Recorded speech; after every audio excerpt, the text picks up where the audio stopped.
Hello everyone, how's it going? It is Tyrnor as always, and I thought in lieu of my return, so to say, I would do a Q&A video to answer some of the questions that have piled up since the previous Q&A.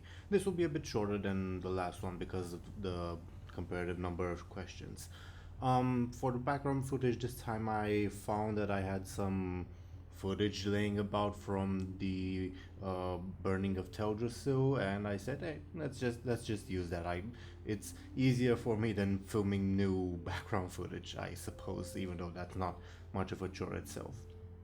So without further ado, let's get into the questions. This time it's going to be in chronological order.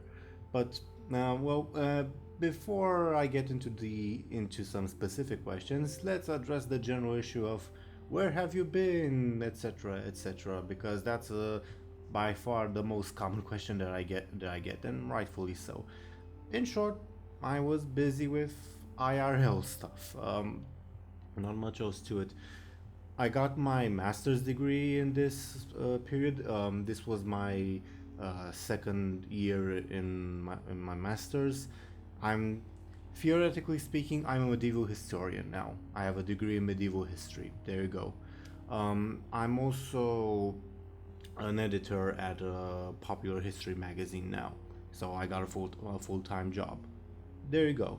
So I have been busy with IRL stuff basically, and I always had plans of coming back. And in this time period, I wrote some scripts. I did some tiny amount of prep work in the hopes of, oh, this week I'll return. No, the next week I'll return. But there was always something that came up that sort of delayed that, and it was sort of precipitated by the Afterlife series coming out. Actually, I was, as I mentioned in a comment on my reaction to the Afterlife's Bastion video, as I mentioned in a comment there, I actually plan to release the Tonka video next week and do so that I had more time to build up some videos in advance. But the Afterlives announcement kind of derailed that because I realized, well, I want to do reactions and look and talk about those particular videos, so it kind of precipitated that.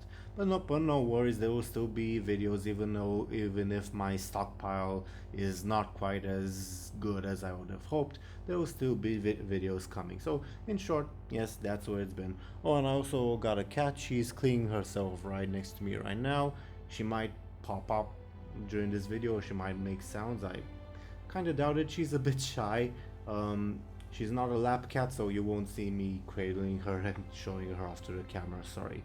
I might put a picture of her or something. So let's get into the questions themselves. As I said, I'm going to be going in chronological order this time, as opposed to my previous video. First question is from Sikjat23, who asked me, do you play WoW on European servers? And the answer is yes, I do.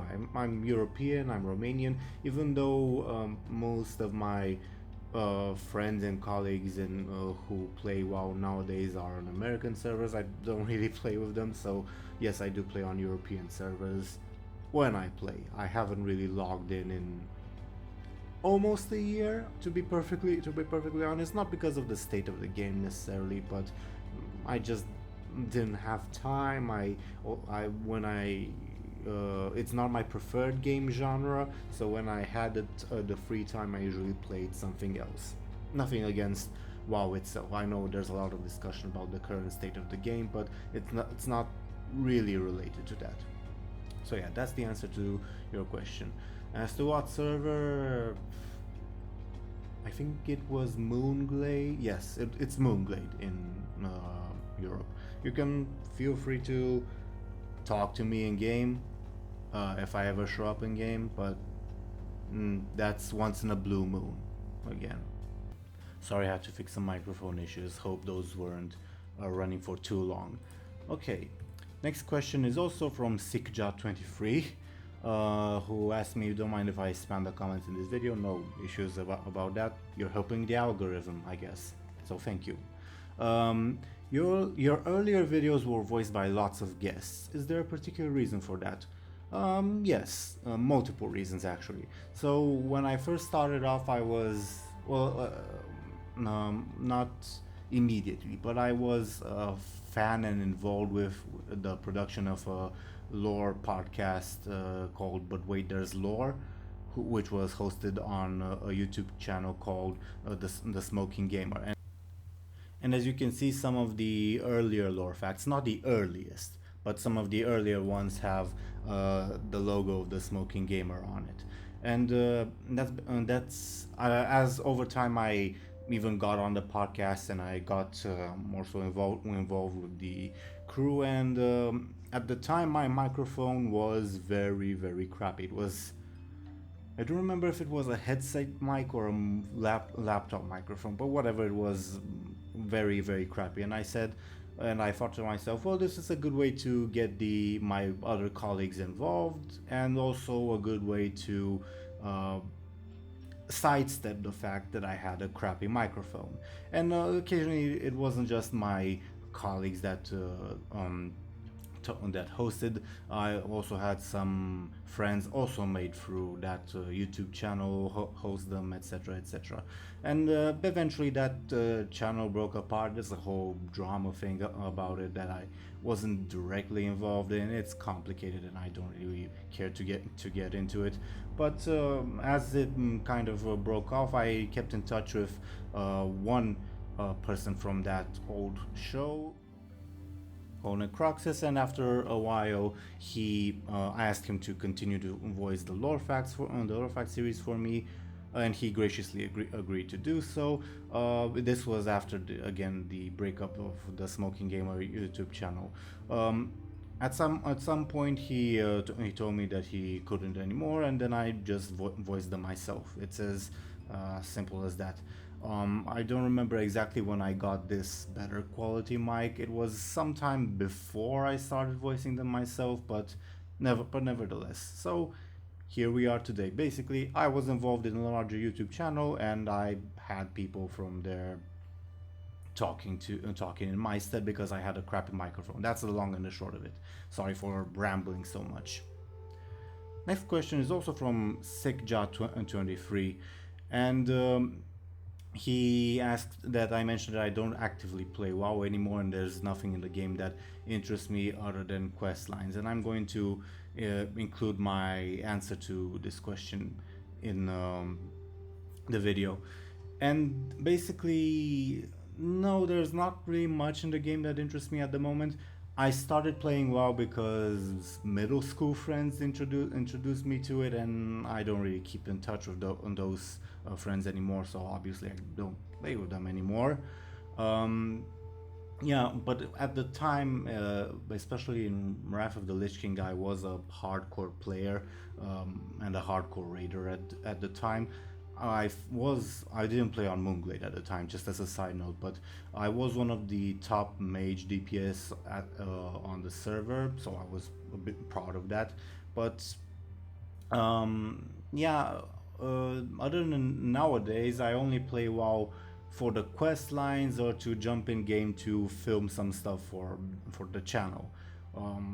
I rarely ever play WoW for fun. Usually, in my spare time, I play strategy games, like mostly from the Total War franchise or for Paradox, and those are in general my preferred game genre, not MMORPGs. And I've mentioned this before.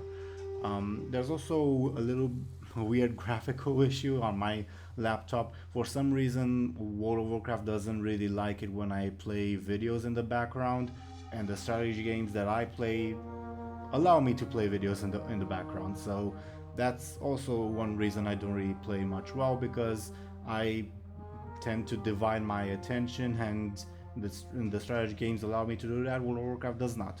World of Warcraft demands that I give it all of my attention, insert random relationship joke here, and it just gets boring after a while. Sorry.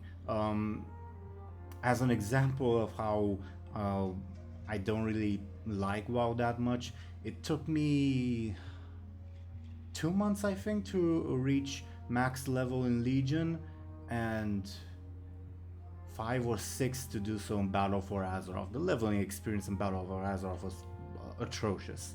But yeah, that's just how not dedicated I am to the in-game experience. Though I love the lore.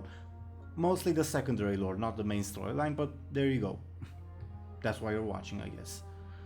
Next is a question from QB101, who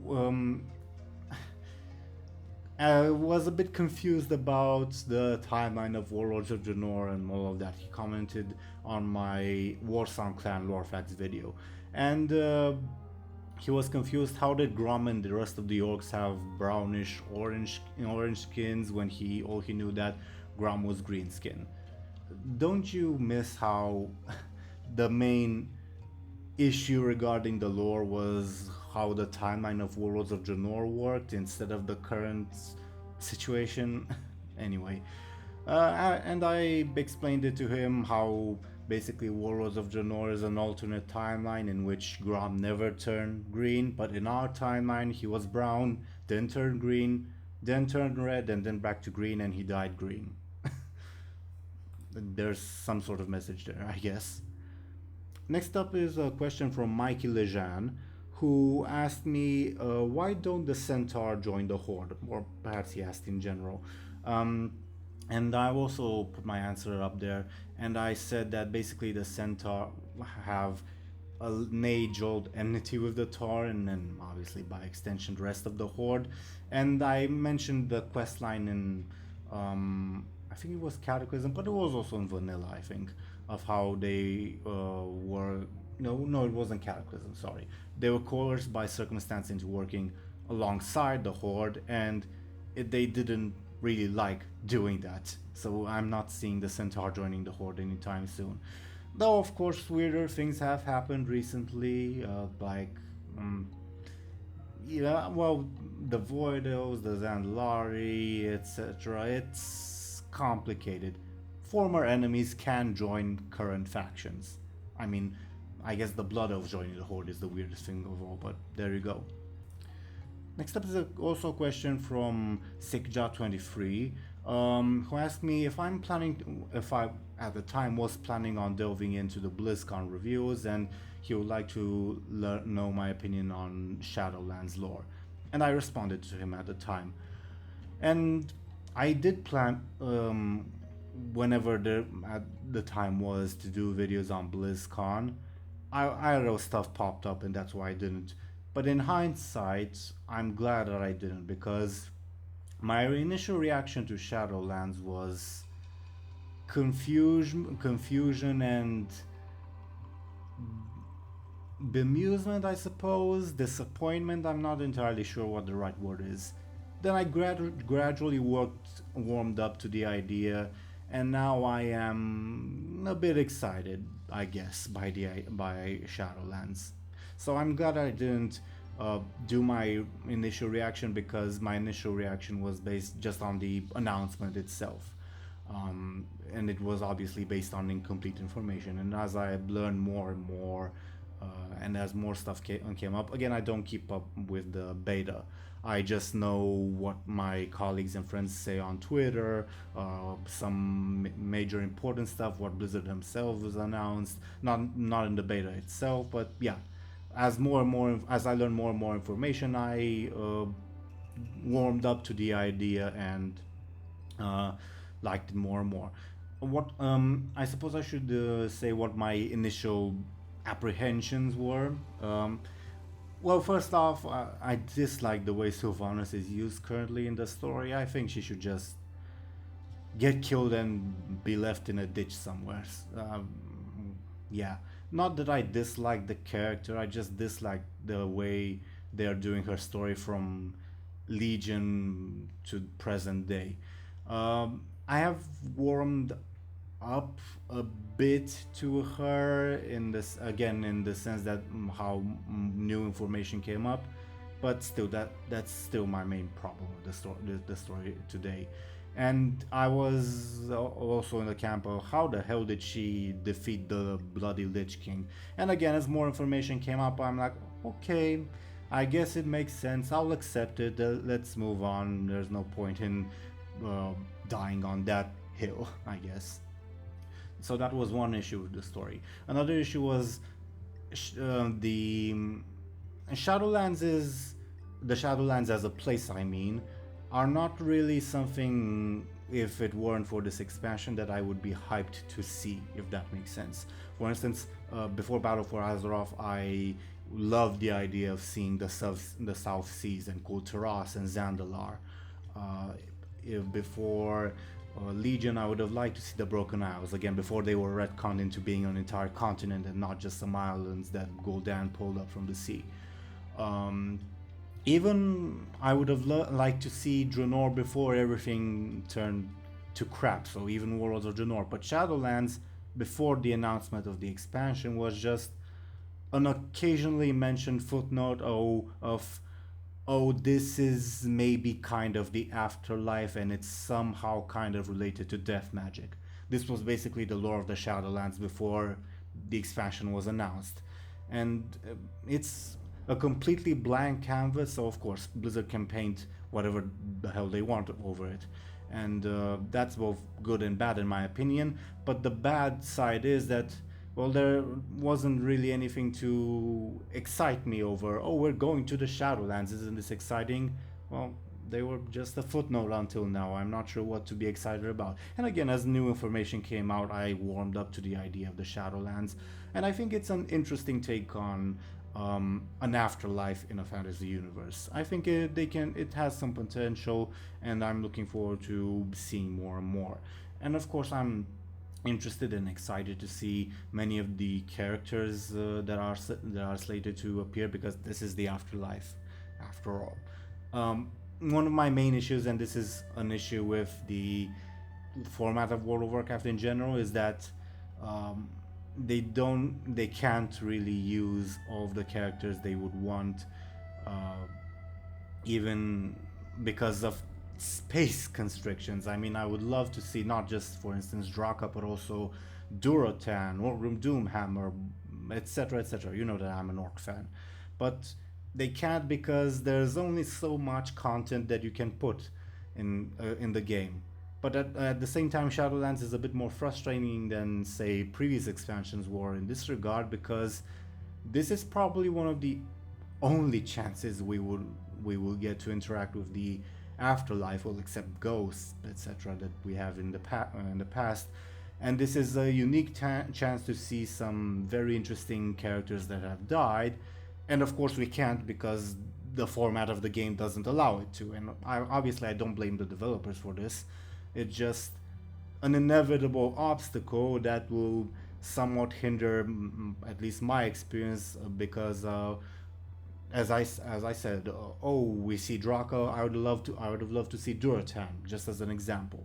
And there are some in-game explanations as to why we won't see certain characters. For instance, how the Kyrian, the Bastion people erase the memories of their past lives, etc., etc. So there is explanations. It's just, yeah, there's missed opportunities, but those opportunities were bound to be missed. And I guess that's my main hesitation. But as I said, in regards to the initial question, as I warm up to it more, as I learn more information rather, I warm up to it more and more.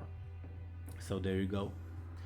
Next up is also a question from SickJack23, who asked me, do I have a Discord to discuss things? No, I do not. I've never used Discord, and I have no idea how it works. Nothing against the software itself, obviously. I just haven't had a chance to use it, and I have no idea how it works. If you guys want, I could make a Discord. I have nothing against the idea. So sure, maybe. Then again, keep in mind that I am European. The vast majority, well, not the vast majority of you, but the plurality of you are Americans, so our schedules won't exactly line up. But there you go. So I could make a Discord if you want. I don't have one at the moment, but I'm open to feedback on that matter. Next up is a question from Christo PL, who asked me, what do I think of the present state of WoW lore and of BfA's story? And I'm also going to link my answer to that. And The current state of WoW lore. Oh boy, oh boy. BfA's lore, in my opinion, has many issues and some good things. Most of the good things are not essential. They are not an essential part of the story. There are more side things. Like, for example, I love how they expanded upon the Loa and the Zandalari troll culture. I think that was frankly amazing. But that's not really part of the main storyline. As to the main storyline, uh, the characters, except Sylvanas, to be honest, are really well done. Well, with some caveats, obviously. But I love the Jaina's development. I love Rastakhan and Talanji's development on the Horde side. And I love how the leaders of the Horde and the Alliance have developed throughout this expansion and the adjacent surrounding material and expanded universe works. So the character work is really good for the most part, with plenty of caveats, but yeah. As to the general storyline, I think I will probably expand upon it on a video. I'm not sure when I'm going to publish, but I hate the idea of the faction war in the context of World of Warcraft. I mean, it's fine to have Horde versus Alliance since that's the premise of Warcraft from Warcraft 1. But it doesn't work in an MMO context because by definition in an MMO you can't have one faction achieve a complete victory over the other. You can't have the Horde or the Alliance be completely dismantled or dealt an incredibly crippling blow while the other faction is not, because this is an MMO and people have feelings. to be for the long and the short of it. So that's I dislike that there's a faction war storyline in the MMO because it can't go anywhere by almost definition, because it's an MMO. As to the other aspects of Battle for Azeroth, I thought Gahun was, well, his aesthetic and the blood trolls were a bit interesting, but Gahun itself was just a trash blob. He's crap. What else can I say? As for N'Zoth, well, N'Zoth has been hyped up for a while. His stuff was cool, I guess. I'm not really much into old god stuff unless it's more in the background. For instance, I love it when there's a separate storyline and you get hints that maybe the old gods manipulated events or something. Just as an example, maybe the corruption of Deathwing, just as an example again. But I don't really like it when old gods are directly involved because it's same old Lovecraftian monstrous creatures spouting weird prophecies that we can theorize to the ends of the earth about, but at the end of the day don't really matter. That's just my opinion. Of course, you're free to love old god lore if you wish. I have obviously no issues with that. And of course, as I mentioned in the comment, one of my other issues with WoW lore in general is how they so disregard continuity and they retcon stuff willy-nilly to suit the current narrative. And retcons are not necessarily bad in and of it themselves. I also made a video a while ago about some good retcons. I think it was top 6 or 7 retcons in Warcraft lore. And there are times when retcons have been welcome.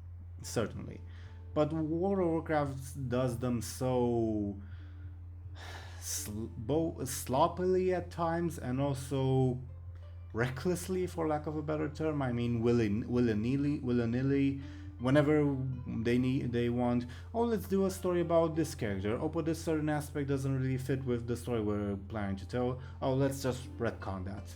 Yeah, I don't really like it in that regard. And again, retcon has some negative connotations in the WoW community, but it has been used to good effect before, as I've mentioned. Just in general, it's a tool that they use way too often and way too bluntly, at least in my opinion. And next up is also a question from Christopio, who was in the same thread as the previous question. And he asked me what do I think of the Shadowlands setting, and I answered this before, kind of unintentionally. But yeah, at the time I wasn't too excited. I've gradually warmed up to the idea. Again, I wasn't too excited because um, it's not something that was hyped up too much in previous lore, like the Southern Seas or Northrend or Outland, etc. The Shadowlands were just a footnote until now, and basing an entire expansion on the basis of a footnote is certainly ambitious, but also not necessarily very exciting for me, unless I don't know that footnote was the homeworld of the Alderachi, or I don't know. Uh, I'm still sad that we didn't get to see the Alderachi in Legion, and we probably won't see them in Shadowlands either.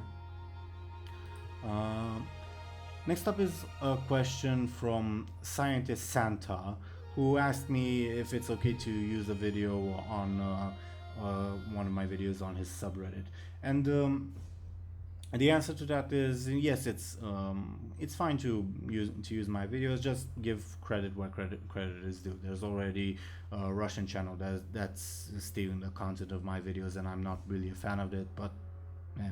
So yeah, feel free to use my videos as long as you say, oh, this is made by Tyranor on YouTube, and maybe provide a link or something. But other than that, yeah, feel free to use my videos in whichever context you wish. And he also asked me, is there any other lore that I recommend on the Forsaken? And I thought that was an interesting question. On the Forsaken, I'm assuming he meant, and that's what I answered him, proper in-game, well, not in-game, official lore rather than YouTubers. And I recommended that he, the novel Before the Storm, the prequel novel to Battle for Azeroth, because it definitely explored some interesting themes of the Forsaken, somewhat outside of Sylvanas' control. Obviously, she is involved and she's pivotal to the storyline of the Forsaken in that novel. I'm not saying that she isn't, obviously, but rather it explores the Forsaken in a much more intimate light. Because unfortunately, for now, up to now in the expanded universe, that is, the Forsaken have just been an appendage of Sylvanas, more or less. They were rather tied to the storyline of Sylvanas, and we didn't really get to see an in-depth look at many of their characters up until now. So, even though the Forsaken are definitely one of the iconic races of the Horde, the recent Horde that is, and of World of Warcraft in general, there's oddly not much lore about them that explores them in detail and in a more intimate light, except everything that is tied to Sylvanas, and that is definitely unfortunate. So yeah, I recommended Before the Storm.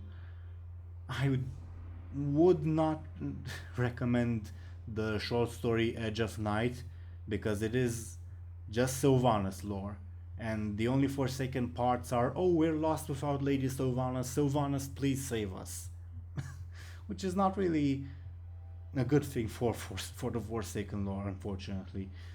So yeah, other than Before the Storm, there isn't really much I can recommend from the point of view of the expanded universe. I guess I could recommend, though it's not really Forsaken lore, but I could recommend the Warcraft Legends series, which is 5 volumes of manga that Blizzard released, and there's a story in the first 4 volumes about Trag High Mountain, which I referenced in my Tonka video. Trag High Mountain is an undead death knight that is not under the control of the Lich King, and his story is his struggle with the Lich King attempting to exert his control, how he eventually liberated himself, etc. In my opinion, it's a pretty great story, and I would recommend that. But again, it's not on the Forsaken as a whole, it's on the experience of being an undead with a mind of its own before the days of the Shadowlands, where the Lich King was still in existence. So yeah, I would definitely recommend that. It explores some very interesting topics. You might be discouraged by the fact that it's written by Richard Knack, but no, it's definitely very good, at least in my opinion. And um, probably one of the best storylines in the Warcraft Legends series. And the Warcraft Legends series does have some good storylines in general. That was actually the last question, and this video turned out to be longer than I thought, even though there were far fewer questions than before. Please feel free to send me any further questions. These videos are relatively easy to make and nice filler content for me, so please feel free to send me any further questions that you might have. Other than that, I'll see you, all of you, next time. Please feel free to leave any feedback on the Discord thing and on anything else, really. And I'll see you all later. Farewell.